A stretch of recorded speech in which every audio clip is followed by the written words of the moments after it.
கொடுத்த மிகப்பெரிய அருள் தௌபா. அல்லாஹ்வுடைய ஒளியை எமக்கு கொடுக்கும். நூரை உங்களுடைய வாழ்க்கையிலும் நீங்கள் செல்லும் வழிகளிலும் ஏற்படுத்தும். தௌபா மிக முக்கியமான ஒன்று. ஹுஸ்னுல் காத்திமா, சிறந்த முடிவை உங்களுக்கு ஏற்படுத்தும். சிறந்த முடிவு என்றால் நீங்கள் வாழும் பொழுது எதை வேண்டுமானாலும் செய்யலாம், அது முக்கியமல்ல.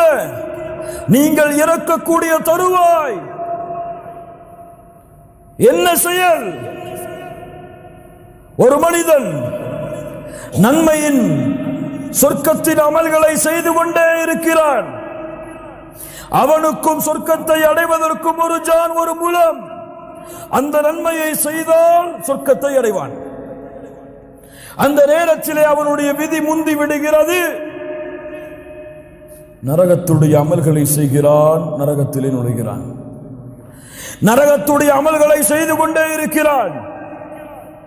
அவனுக்கும் சொர்க்கத்தை நரகத்தை அடைவதற்கும் இடையிலே ஒரு மூலம், ஒரு ஜான் தான் இடைவெளி இருக்கிறது. அந்த அளவு அமல் செய்தால் நரகம் நுழைவான். அந்த நேரத்திலே அவனுடைய விதி முந்துகிறது, நரகத்திலே நுழைகிறான். யாருக்கு தெரியும் என் முடிவு எப்படி என்று? முஸ்லிமாக வாழ்கிறேன், முஸ்லிமாக இறப்பேனா? எதற்கு நபிமார்கள் பயந்தார்கள்? நபி யூசுப் அலைஹிஸ்ஸலாம், தவஃபனி முஸ்லிமா, யா அல்லாஹ் என்னை முஸ்லிமாக மரணிக்க வை. வலா தமூதுன்ன இல்லா வஅன்தும் முஸ்லிமூன், முஸ்லிம்களாக அன்றி மரணத்தை யாரை அழைத்து சொல்கிறான்? யா அய்யுஹல்லதீன ஆமனூ, முஸ்லிம்களாக அன்றி மரணத்தை அடைந்து விடாதீர்கள். லா இலாஹ இல்லல்லாஹ். யாரை அல்லாஹ் நேசிக்கிறானோ, யாருக்கு அல்லாஹ் நலவை நாடுகிறானோ அவர்களை செயல்களை செய்பவனாக அல்லாஹ் மாற்றுவான். எப்படி? அல்லாஹ்வுடைய தூதரே, யுவஃபிகுஹு லிஅமலின் ஸாலிஹின் கப்லல் மௌத், அல்லாஹ் அவனுக்கு அருள் பொழிவான் மரணத்திற்கு முன்னதாக நல்ல செயல்களை செய்வதற்கு.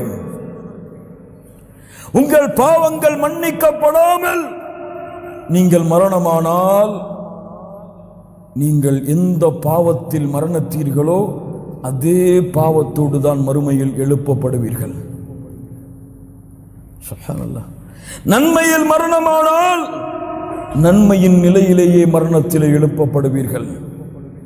லப்பைக் அல்லாஹும்ம லப்பைக், லப்பைக் லா ஷரீக லக லப்பைக்.